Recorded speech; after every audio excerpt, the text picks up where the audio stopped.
ఈ దుర్మార్గం ఆగాలి. కగారని సరైన ఉంటుంది కాదు. ఇప్పటికైనా కేంద్ర ప్రభుత్వం తెచ్చుకొని వెంటనే చర్చలకు వచ్చి మాట్లాడాలని కోరుతా ఉన్నాం. రైట్. ప్రేమ్ గాంధీ గారు, ఏదైతే రాష్ట్ర ప్రభుత్వంతో పాటు కేంద్ర ప్రభుత్వాలు కూడా, అంటే ఏదైతే మా ఛత్తీస్గఢ్ రాష్ట్ర ప్రభుత్వం కావచ్చు, లేదంటే కొన్ని రాష్ట్ర ప్రభుత్వాలు మొత్తం మీద ఆపరేషన్ కగార్ పేరుతోటి నరహంతకులుగా చిత్రీకరిస్తూ మొత్తం మీద నక్సలైట్లను ఏరువేతకి పూనుకుంది. ఇక ఆగేదే లేదు అంటూ కూడా కేంద్ర ప్రభుత్వం అమిత్ షా గారు కూడా చెప్పడం జరిగింది. ఏదైతే ఈ వర్షాకాలంలో కొంత తీరుతారు, విశ్రాంతి తీసుకుంటారు, కానీ ఇప్పుడు విశ్రాంతి తీసుకోనీయం ఈ నేపథ్యంలోనే చెప్తున్నారు. కానీ మా నక్సలైట్ల వరకు మాత్రం ఇప్పటికే కొన్ని లేఖలు కూడా రాయడం మనం చూసాం, అందరూ కూడా చూశారు.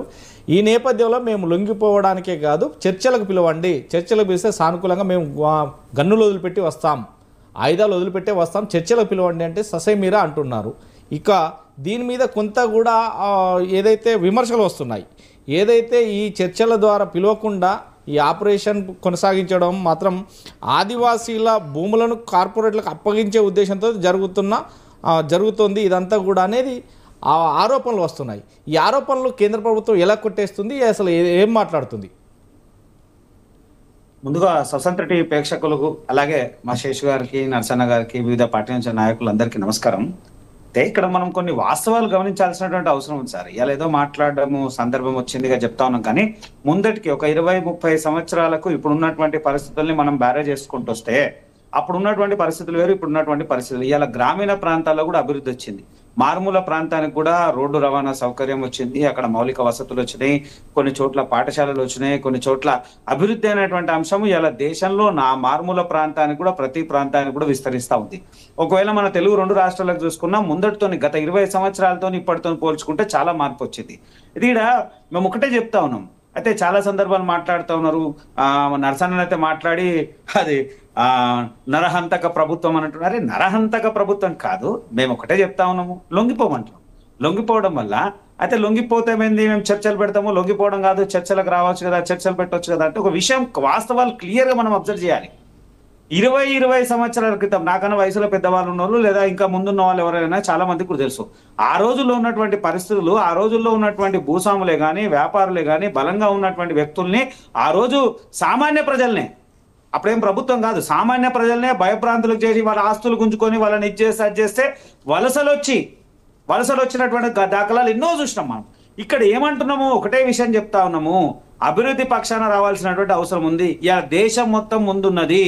దేశంలో ఈ ఎక్కడ కూడా నక్సలిజం అనేటువంటి అంశం కనబడొద్దు అనేటువంటి అంశాన్ని ఆపరేషన్ కగార్. ఆపరేషన్ కగార్ నిన్న మొన్న స్టార్ట్ కాలేదు, స్టార్ట్ అయ్యి చాలా సంవత్సరాలు అయింది. అయితే 20 సంవత్సరాల నుంచి కూడా కొంత మార్పు వస్తూ ఉంది. ఇలా మనం నక్సలైట్ విషయం మాట్లాడుకుంటే 20 సంవత్సరాల కింద ఉన్నటువంటి నక్సలిజం కానీ ఇవాళ ఉన్నటువంటి పరిస్థితులు కానీ పూర్తిగా మారలేదు. ఏదో అరకొర శాతమే తప్ప ఆ ఊహించినంత శాతం ఇవాళ నక్సలిజం లేదు. ఆ ఉన్న శాతం కూడా ఉండొద్దు. పూర్తిగా దేశం నుంచి నక్సలైనటువంటి అంశం వెళ్ళిపోవాలనేటువంటి అంశం ఉంది. దానికి తోడు ఎవరైతే లొంగిపోతానికి మన రాష్ట్ర ప్రభుత్వాలు, తెలంగాణ రాష్ట్రంలో గత ప్రభుత్వం ఉన్నా ఇప్పుడున్న ప్రభుత్వం కూడా, రాష్ట్ర కేంద్ర ప్రభుత్వాలు కూడా వాళ్ళకి పూర్తి స్థాయి, మామూలుగా కాదండి, పూర్తి స్థాయి వాళ్ళకు వెసులుబాటు కల్పిస్తా ఉంది. వాళ్ళకి అవసరమైనటువంటి నిధులంతా సమకూరుస్తుంది. ఒక స్థాయి నాయకుడు ఎవరైనా లొంగిపోతే 10 నుంచి 15 లక్షల రూపాయలు ప్రభుత్వం వాళ్ళకు ఆర్థిక సాయం చేస్తా ఉంది. ఇంకో స్థాయి నాయకుంటే 10 లక్షల రూపాయలు. అట్లా వాళ్ళకి ఆయుధాలతో లొంగిపోతే కూడా ప్రత్యేకమైనటువంటి ప్యాకేజ్ ఇచ్చి వాళ్ళకు అభివృద్ధి అంశం ఉంచి వాళ్ళ పిల్లల చదువు కోసం కానీ, వాళ్ళ కుటుంబ వ్యవస్థ కోసం కానీ, సమాజంలో వాళ్ళ గౌరవం కోసం Can't sleep? इसीलिए ये मैट्रेस नहीं. Get the sleep. ఉన్నాయి. అయితే నిజంగా కూడా ప్రజల కోసం కొట్లాడుతున్నారు, ప్రజల కోసం కొట్లాడుతున్నారు, ప్రజల హక్కుల కోసం కొట్లాడుతున్నారు అంటే ఆ రోజులు ఇలా లేవండి. ఇలా అనేకమైనటువంటి విషయాలు, టెక్నాలజీ పెరిగిపోయింది. మీరు ప్రజల్లోకి రావచ్చు, జనజీవనంలో కలవండి, ప్రజల్లో మాట్లాడండి, మీ సమస్యలు ప్రజల్లో లేవనెత్తండి. ఇలా ఏ రాజకీయ పార్టీలో లేరండి? ఏ రాజకీయ పార్టీలో చూడండి, ఆ వర్గం నుంచి వచ్చిన వాళ్ళు లేరా?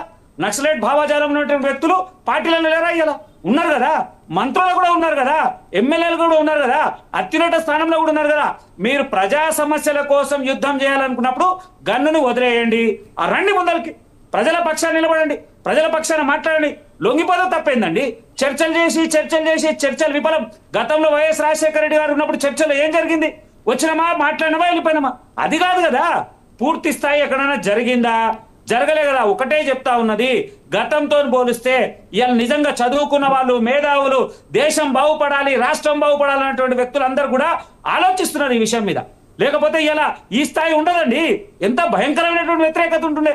ఇలా అందరూ సామాన్య ప్రజల నుంచి స్థాయి చదువుకున్నటువంటి మేధావులు, రాజకీయ నాయకులు, అనేకమైనటువంటి రాజకీయ పార్టీలో ఉన్నటువంటి పెద్దలు కూడా ఆలోచిస్తున్నారు ఈ విషయం మీద. ఒకటే చెప్తా ఉన్నాము, నిజంగా కూడా సంక్షేమం కోసము, పేద ప్రజల కోసము, లేదా ఆ గ్రామీణ ప్రాంతాల్లో, మారుమూల ప్రాంతాల్లో ఉన్నటువంటి గిరిజన తెగల కోసం మీరు చేయాలనుకుంటే ప్రజల్లోకి రండి. ఖచ్చితంగా ప్రజా సమస్యల మీద, గిరిజనుల మీద, లేదా అక్కడ ఉన్నటువంటి వన్యప్రాణుల మీద కానీ, లేదా అక్కడ ఉన్నటువంటి విలువైన భూములే కానీ, ఖనిజుల మీద మీరు మాట్లాడాలనుకుంటే ప్రజల్లోకి రండి. ప్రజల్లోకి వచ్చి ప్రజాస్వామ్యబద్ధంగా చేయాల్సినటువంటి అవసరం ఉంది. ఆయుధాన్ని వదలాల్సినటువంటి అవసరం ఉంది. ఖచ్చితంగా అది మాత్రం తప్పకుండా మనం అందరం గమనించాలి. ఆయుధం వదలండి, ప్రజాస్వామ్యంలో రండి, ప్రజలతో రండి, ప్రభుత్వంతో రండి. ఖచ్చితంగా భారతీయ జనతా పార్టీ కాదండి, అందరు మిమ్మల్ని హర్షిస్తారు. అన్ని రాజకీయ పార్టీలు, ఇలా ఏ రాజకీయ పార్టీలు లేరండి, అన్ని రాజకీయ పార్టీలు వారి వారి స్థాయికి తగ్గట్టు ఎవరు మాట్లాడుతున్నారు. అర్బన్ నక్సలిజం అంటున్నారండి. అర్బన్ నక్సలిజం ఉన్నటువంటి దాంట్లో మాట్లాడేటువంటి వ్యక్తులు రకరకాలుగా మాట్లాడుతూ ఉన్నారు. మీరు ప్రజాస్వామ్యబద్ధంగా మీరు రండి, ముందరికి వచ్చి లొంగిపోయి ప్రభుత్వానికి సహకరించండి, దేశానికి సహకరించండి. అభివృద్ధిలో మీరు భాగంగా అనేటువంటి అంశమే తప్ప ఎక్కడికైనా మూర్ఖమైనటువంటి చరిత్ర లేదా ఇచ్చేయడం. వందలాది మంది లొంగిపోతున్నారండి. మనము చనిపోయింది తక్కువ శాతం ఉంటే లొంగిపోయిన వాళ్ళు ఉన్నారు కదా, పునరావాసం కల్పించిన వ్యక్తులు ఉన్నారు కదా, అనేకమైనటువంటి అభివృద్ధి అంశం ఉంది. ఇవాళ ఎక్కడ లేదు, ఆ రోజులు ఉన్నటువంటి పరిస్థితులు లేవు. మీరు మారుమూల ప్రాంతానికి కూడా పోండి, ఆడ ఖచ్చితంగా ప్రభుత్వం యొక్క పథకాలు, లేదా కేంద్ర రాష్ట్ర ప్రభుత్వం యొక్క అనుమతులు, లేదా ఇంకో అంశము, లేదా ఏదో ఒకటి ఖచ్చితంగా జరుగుతూ ఉంది. అభివృద్ధి కాంక్షం ఉన్నటువంటి వ్యక్తులు ఇది చేయడం సమంజసమైనటువంటి పని కాదు. ఇప్పటికైనా భారతీయ జనతా పార్టీ ఒకటే, కేంద్ర రాష్ట్ర ప్రభుత్వాన్ని గౌరవిస్తూ వారు ప్రజా సంక్షేమం కోసం, ప్రజల కోసం ఉన్నటువంటి వ్యక్తులు ఉంటే ఖచ్చితంగా జనజీవన పబ్లిక్లకు రండి. మీరు యుద్ధం ప్రజలు చేయండి, అప్పుడు ఖచ్చితంగా మిమ్మల్ని గుర్తించేటువంటి అవకాశం ఉంటుంది. ఎస్ ఎస్ నక్క నారాయణరావు గారు,